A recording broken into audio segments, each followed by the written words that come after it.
Hello there. My name is Andrea, and this is a brand new channel for me. And it's going to be a channel that is all things tarot. And I figured, why not, for my very first video, do my top 5 favorite decks of the past year, 2025. I've seen other people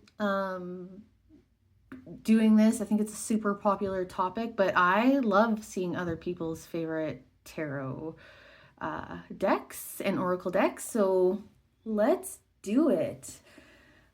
I have a mix here of both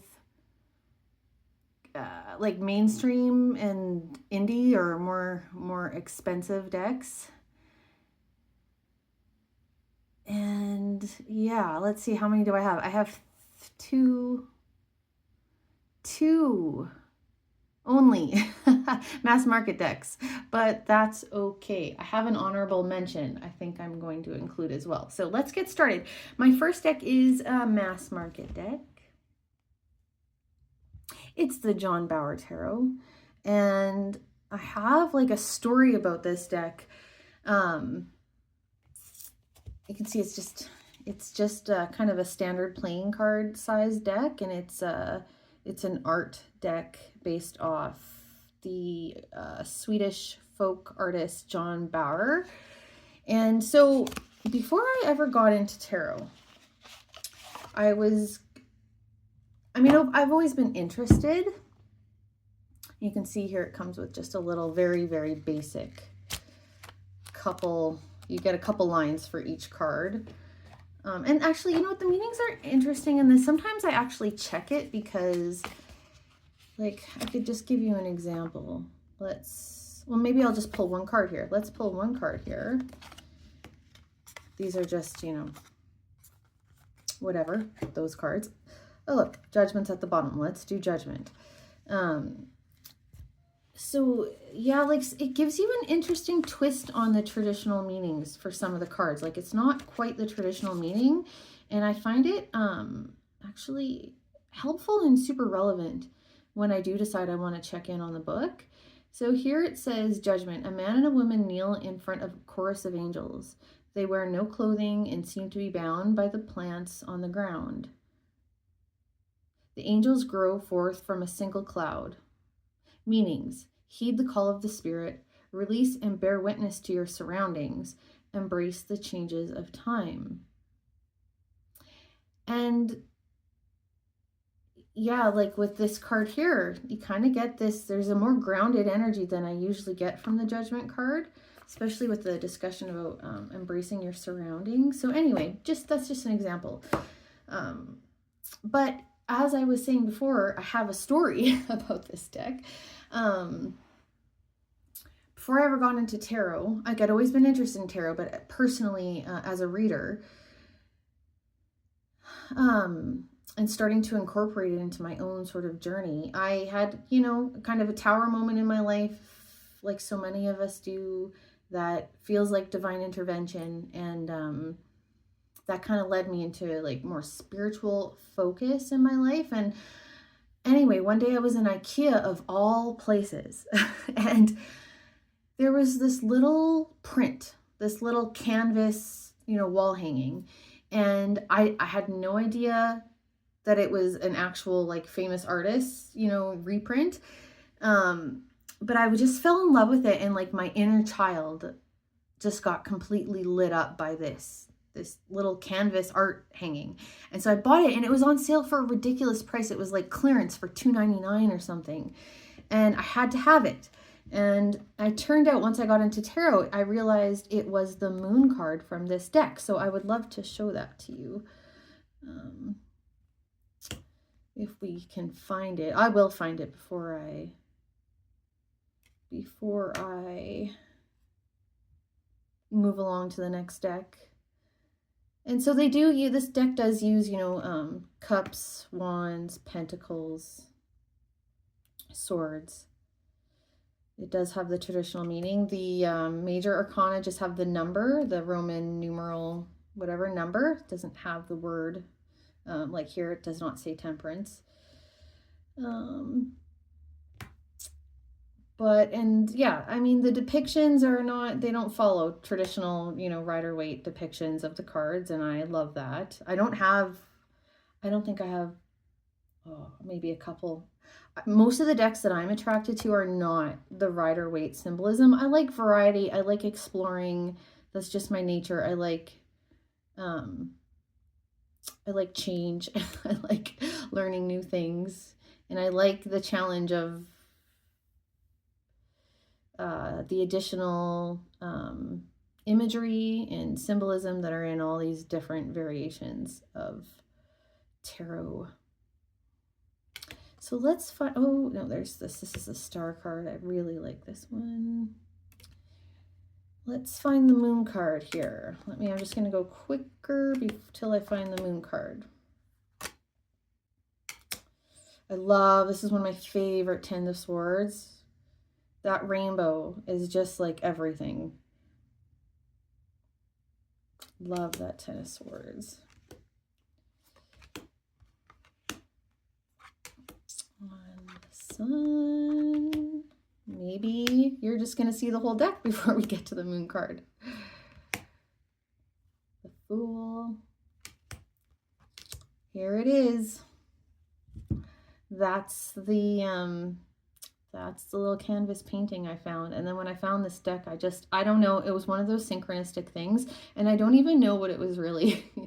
I felt like it was telling me something, realizing that painting was the moon card in tarot. Maybe for the point I was at in my life.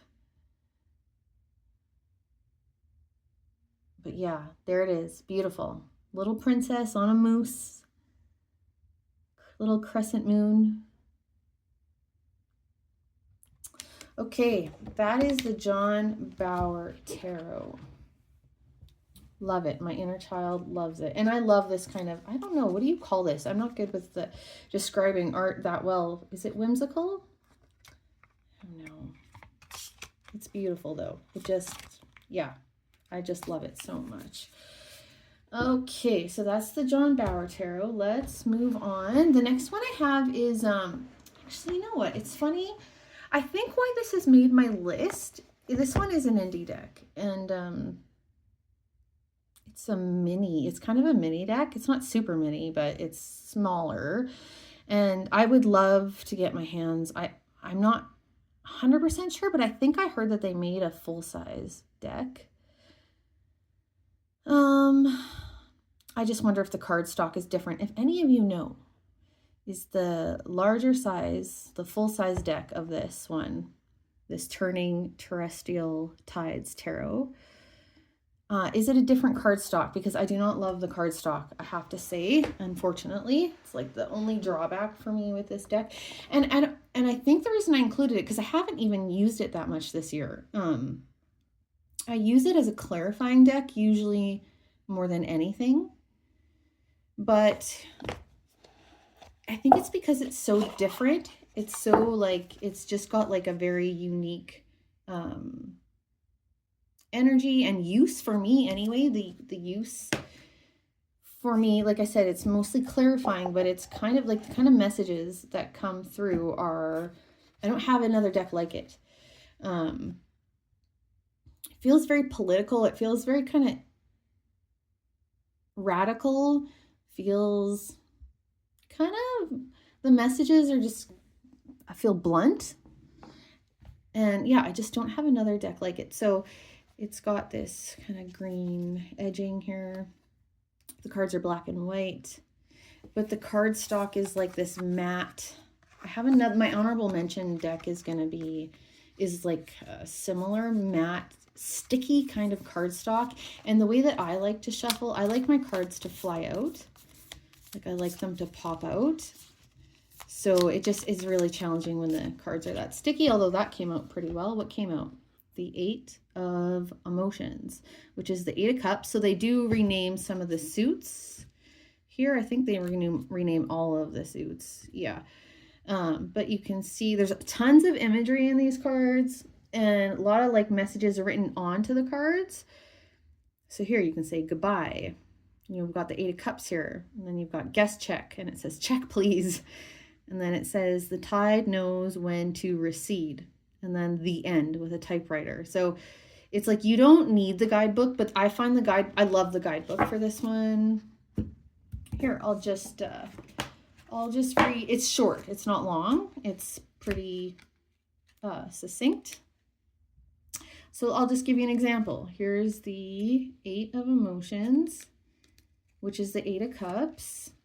And the write-up for this in the book, so it's just this tiny little book, kind of glossy pages. And it says, here's the thing about being human. Everything about our existence is finite. Our time, our energy, our bodies. Here's the other thing about being human. We're not stagnant. We're ever evolving. So when we make the choices that carry us into the future, we're not able to bring everything from our past with us. We have to be able to let go in order to make room for new opportunities. No one said it would be easy, but it is necessary for our growth. It's okay to mourn what has been lost, but ultimately it's important to focus on the possibilities that lie ahead. And it gives you an astrological association for each of the cards, like this one is Saturn in Pisces. And so, yeah, the meanings are very traditional, but I mean, the imagery isn't, obviously. And it's just like a very modern feel, really modern, like, you know, that is the way I would talk to anybody.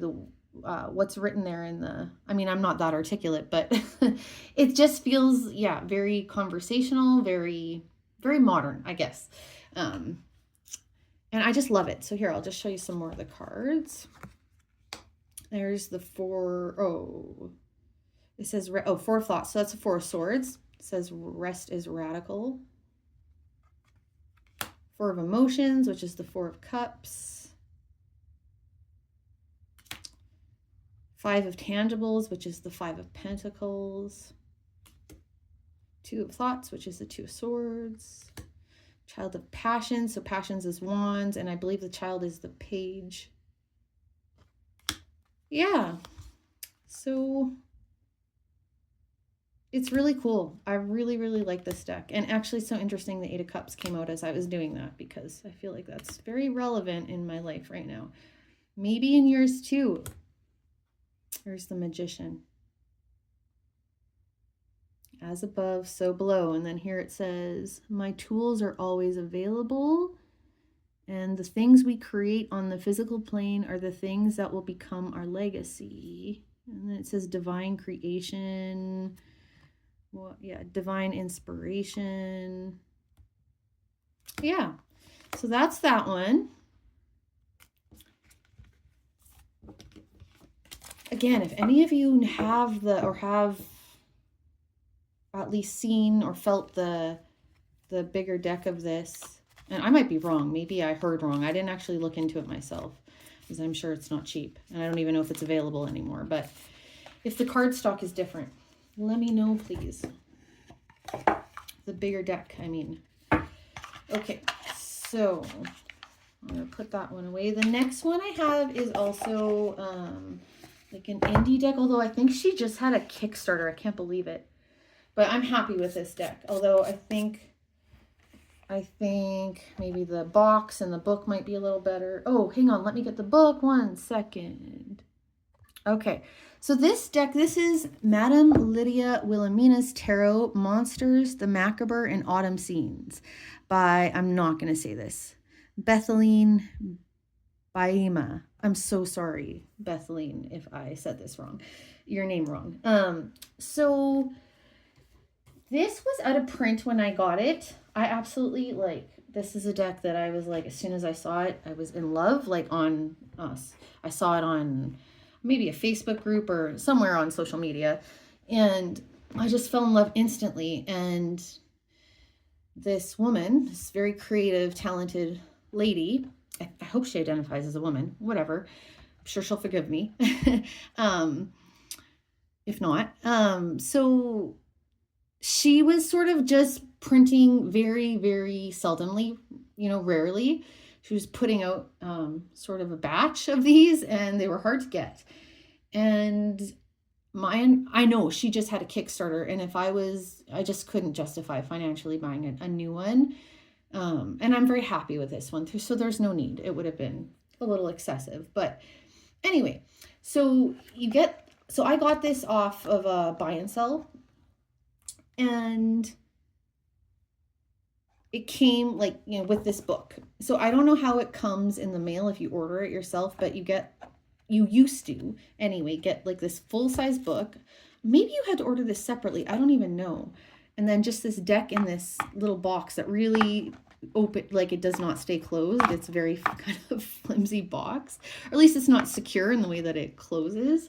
But yeah, I just love it. I love it. I love it. So this has like it feels like it would be such a good Halloween deck. It's got that kind of vibe. Like it's got a very Halloween, witchy, I don't know. I mean, you could, if you looked at it, you would say it has like a dark kind of feeling to it, but it doesn't feel that way to me at all. I have other decks that feel kind of darker. Murder of Crows, for example, which I don't even know if I kept that deck. I almost can't use that deck. It has its place, but this doesn't feel dark to me. I feel this deck feels, it has a lightness to it actually, despite all the imagery and the coloring. So the person I had bought it from, the original owner, had edged the deck in black, but you can see it's kind of fading there. But yeah, so there's some imagery in these decks that maybe I might not be able to show. We'll see. I'll just show you a few. But yeah, here's the star card. And the guidebook, I mean, it's cool because it's just cool. But it really doesn't say much. It just has a really basic, like a one-liner for upright and a one-liner for reverse. But I still love it anyway. Yeah, so let's show you a few of these cards. And I believe she's got coins for pentacles, wands, cups, there's strength, there's death. And I think if we can come across a swords, pretty sure she uses swords. There's the moon card. I think is this a collage? I don't know. I actually don't know how she made this deck. How she created it, how she created the art, I'm not entirely sure. There's the Emperor. Yeah, swords. There's the Queen of Swords there. Yeah, and you know what? This deck reads so well for me. Like, it's just pretty clear. The messages are really clear. They're honest, which is sometimes like really what I need. And I can use this deck for practical matters as well as like more spiritual matters. This deck is very versatile, honestly, in my own use. This is a deck I don't think I've ever used it to read for anyone else. That's like my next deck too.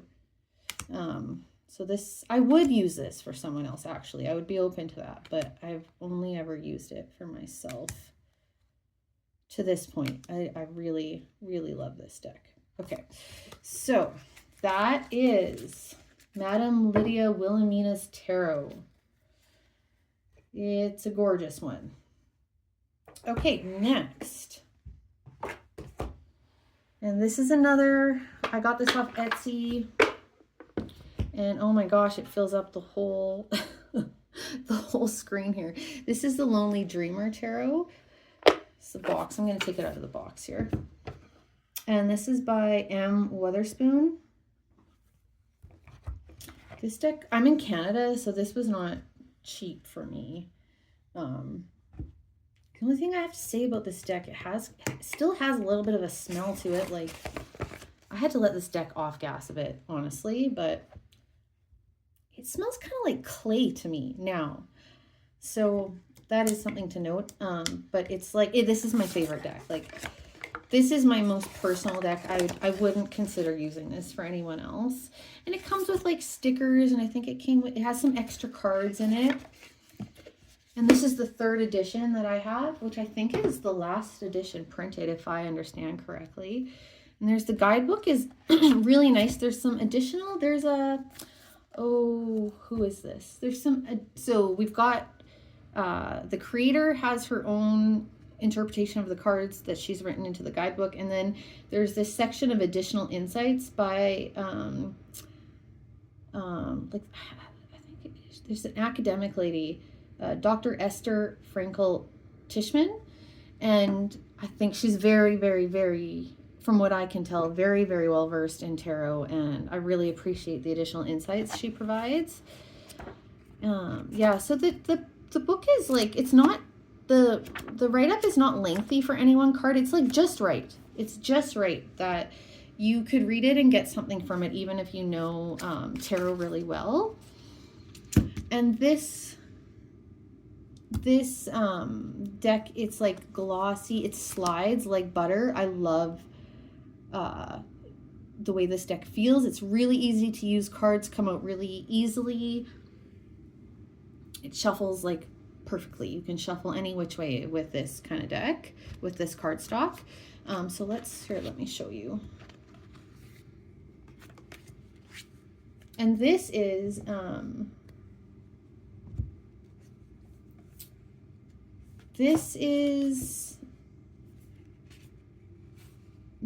art. So this is like a art it's an art deck, but I think she's collaged a lot of the art pieces together to form the cards. So it's like an art collage deck as far as I remember.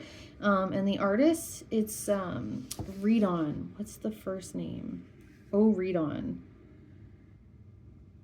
I need to find his full name. I feel like I definitely would not be doing this deck justice if I didn't find that.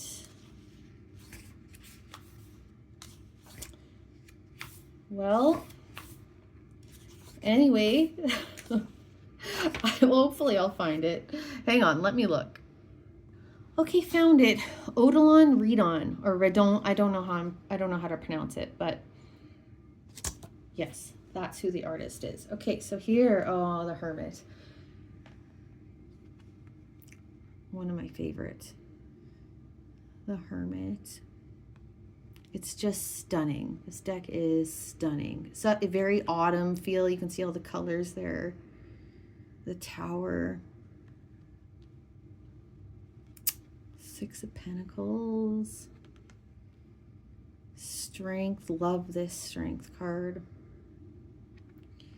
This is a very gentle energy for me, this deck. It's pretty gentle. So when I feel like I really need just like kind of maybe called out a little bit, this isn't the deck I would go to. This deck is pretty gentle. It is honest but gentle. There's the 4 of Swords. I'd like to find maybe some of the extra cards here. Here's the 10 of Wands. I like this 10 of Wands a lot. Yeah, there's some black and white. I have the Companion Oracle deck. Maybe I'll do a top 5 Oracle decks. That'll be in there for sure. But the Oracle deck is black, white, and gold, I believe. King of Cups. The Magician. So it does have a lot of traditional imagery with the infinity symbol there. You know, not completely, but she did collage the art in a way that really does, I don't know, I can't believe how well she did in terms of matching up with the traditional meanings of the card. And she does use traditional meanings in her write-up. But like I said, there's some just that additional insight from both the creator and the Dr. Tishman. There's a lot of, yeah, just extra things to think about with the meanings of the cards that I personally, you know, haven't come up with oftentimes when I'm doing my reading, and I check the guidebook, and it's, yeah, it just gives me a little extra something to sort of an additional meaning to fit whatever I'm inquiring about. Here's the Queen of Pentacles, Ace of Cups. Yeah, let me see if I can find some of these extra cards here. There's pretty good 7 of Swords. 4 of Pentacles. Let's see. I know there's one that says confinement. And I really like, I kept all the extra cards in the deck because I like them all. There's confinement. I think there's 5 extra cards, if I remember correctly. Oh, I love this moon card. Almost as much as I love the John Bauer one, but I really love it. I would get a print of this and hang that in my house. I like this 9 of Swords too. I'm really attracted to the black and white cards, obviously. Yeah, but just if you're one who's really driven by the aesthetics of the seasons, this would definitely be an autumn deck. Maybe a winter deck. I don't roll like that. I go by my mood. There's the Star. Oh, there's Awakening. There's one of the extra cards. And let's get one more of the extra cards. Embarking. Oh, look, there's 2 back-to-back. Embarking and Memory. And I think there's one more, but we'll just leave it at that. So that is, oh, and I wanted to just give you an example. Here, we've got the Tower. Let's use the Tower. I wanted to give you an example of what I was saying about the write-up.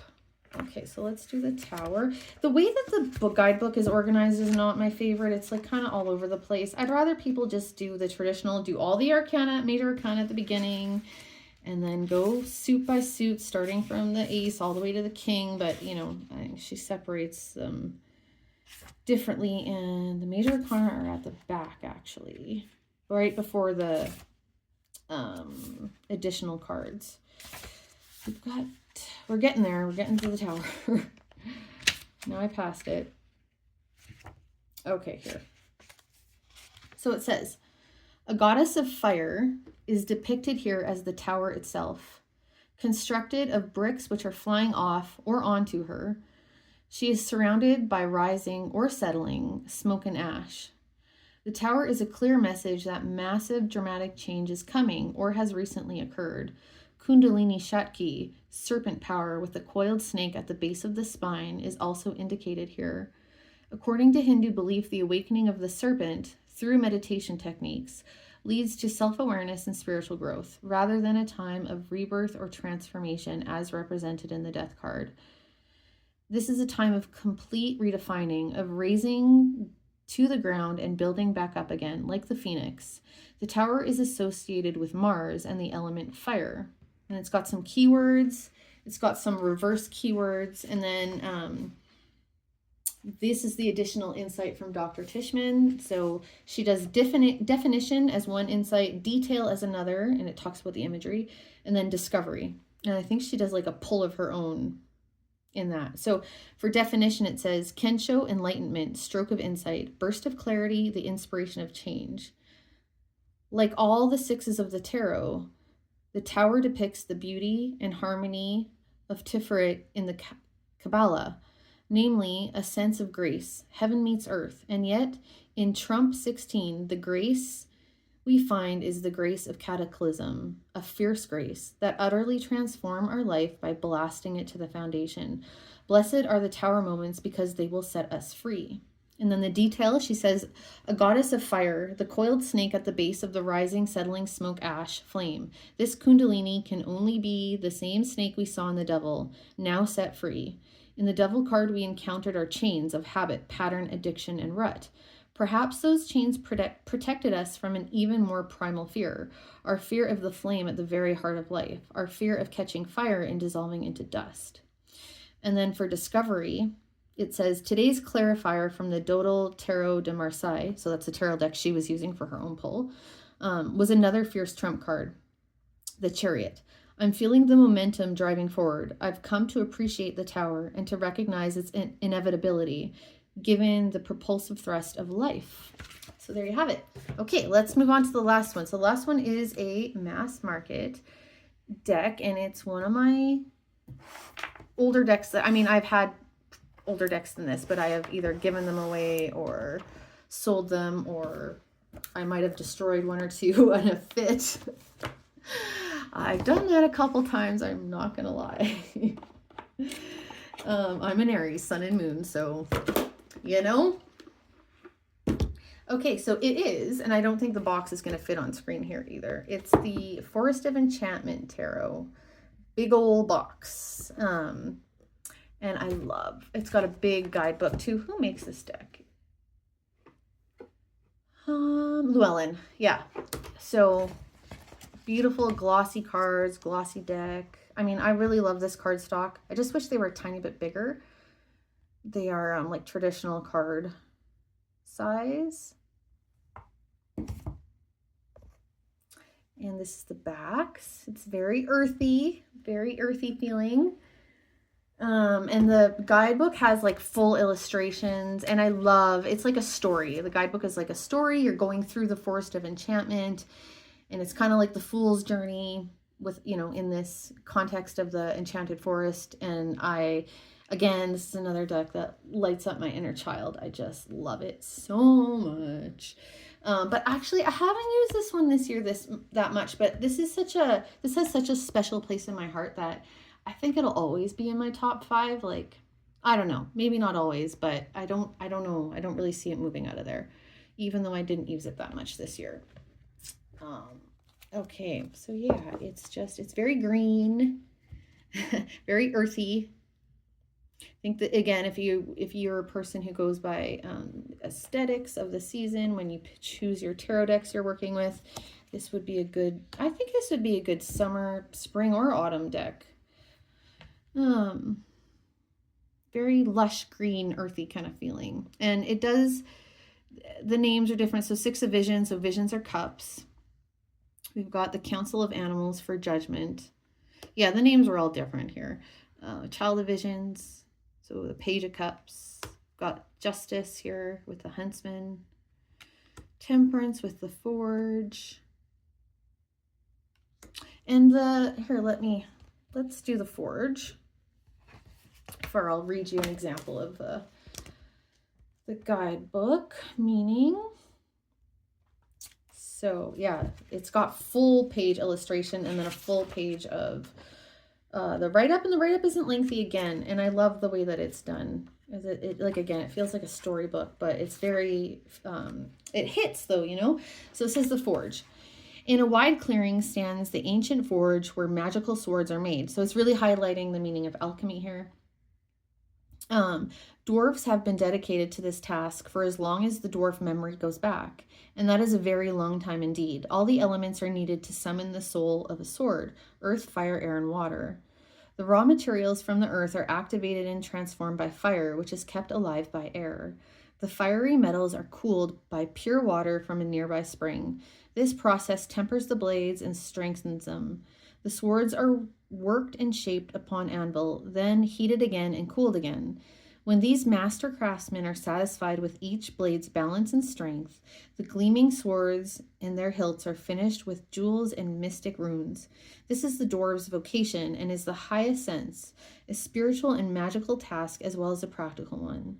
The forge represents the blending of elements to achieve balance. Time spent in fire must be balanced by time in water, metaphorically speaking. The blade is stressed by the flames, then blessed by the living water. Combining, stressing, and blessing results in strength. And then it just has a few kind of keywords or sentences. So it says meaning at a glance, balance, temperance, moderation, alchemy, elemental harmony, strength that comes from enduring suffering. And then it says a closer look. The swirling magic around the dwarves contains tiny symbols for the elements. And you can see that there. So yeah, it is like a traditional kind of Rider-Waite sort of take on the meanings. But yes, like I said, my inner child loves this deck.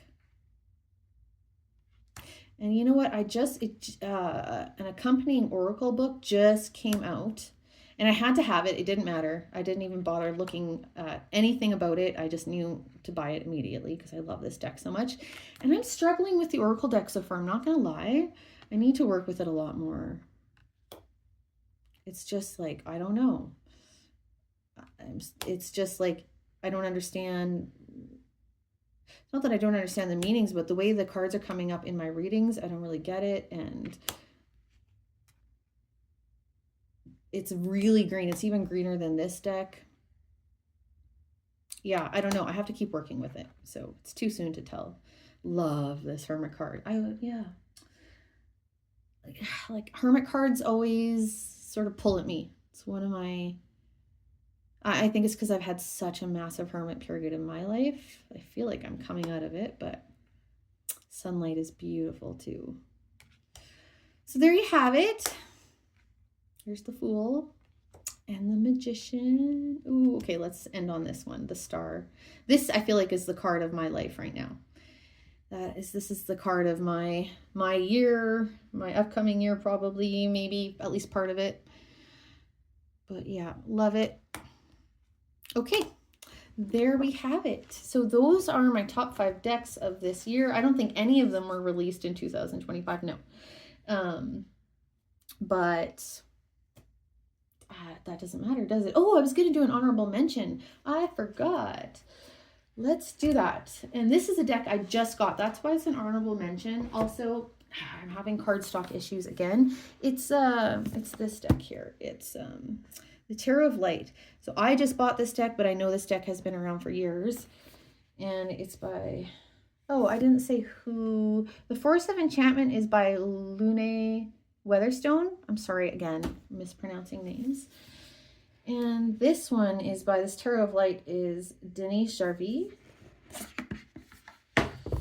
It's a blue angel deck, and the cardstock is, like, in a way it's gorgeous. It's got a, kind of like a really nice size guidebook here. So it's got a description, meaning, and the meanings are not, again, I'm just starting to work with this deck. I just got it, but the meanings are not really too in line with the Rider-Waite's, but they kind of give you just a couple keywords from the Rider-Waite correlation at the end. And it's black and white. I like the guidebook. I'm quite happy with the guidebook. But I mean, this deck, I got this because it felt like this is what I needed in my life, this kind of energy. It's kind of angelic, soft, nurturing, feminine kind of energy. I don't have many decks like that. I don't, do I? No, not tarot decks anyway. And I just felt like I really needed this kind of energy right now. And so it's a lot of angel images. A lot of, I mean, it's definitely not ethnically, oh, maybe is it? I don't think it's very ethnically diverse. It's got a lot of typical, sort of stereotypical images of men that kind of remind me of Jesus. So, you know, but it's just, the energy is beautiful. It's light, it's feminine, it's nurturing, feels like love, you know. But the card stock, like, the cards are so sticky. And I even tried, like, sorry, I hit the camera. I even tried, like, this hack I saw online where you kind of coat the cards in like some baking, like a starch and a pinch of baking soda. And that really helped at first, but that's worn off now. It did not last. So I don't know. It's almost such a problem for me that I'm like debating returning the deck. I got it off Amazon, although I probably really shouldn't, but I don't know. Anyway, it's just, or at least resell it. I don't know. I'm going to give it a shot because I feel like this is what I need right now. It's just, I can't, the way that I shuffle, maybe it's an opportunity for me to learn how to pull cards differently. Maybe that's what I should take this as, but I don't know. Anyway, let's look at the cards. So all kinds of colors. Overall, I feel like it does have kind of an autumn feel, but look, there's some really beautiful like pinks and reds too. Yeah, there's all, I feel like, look at that. Yeah. And yeah, each, like, so what, there's kind of pink, green, blue, and yellow sort of overall color theme for the card, depending on what you get. Like pink is cups, green is pentacles, go figure. Yeah, so anyway, let me show you some of these cards. Like I said, I just started working with it and I just love the energy and the feel of it so far. I don't know how it's reading for me so far. Honestly, I've probably used it 3 times so far, but I do feel like I love it. This card stock, God. Anyway, so there's the wheel. And it's got keywords, which, you know, I don't have many decks that have that. And I actually really appreciate it, especially for the decks that kind of had different meanings, where the author or creator intended different meanings than the traditional meanings. So I like that. Here's the Page of Pentacles with Dreamer. 9 of Trees with Refinements. That's the 9 of Pentacles. Look, I can't, these cards are stuck. For those of you who have these Blue Angel or these really super matte cardstock decks, like, how do you pull cards from them? Maybe I'm open to suggestions here. I do really feel strongly about like letting cards pop out, but maybe it's time for my practice to evolve a bit. There's the Queen of Pentacles. 7 of Angels, I think, are swords. Progress. 10 of Swords with Surrender. There's a fair bit of, like, you know, nude imagery here, just if you care about that. There's the King of Wands with Alchemist. 9 of Cups with Stability. Yeah, see, like, yeah, the meanings are a little different. There's Harmony. Well, that one's not. With Temperance. Ace of Trees with Abundance. Beautiful, hey? 4 of Swords with Advancement, which is a different kind of take on that. 4 of Swords. So there you have it. Okay, there's my honorable mention. And yeah, so stay tuned. Like, this channel, I'm probably going to do some collective readings. We will highlight different tarot decks. We will do maybe deep dives into certain cards and their meanings. We'll do all kinds of tarot related things on this channel. So if that interests you, stick around. And happy holidays, everyone. Take care.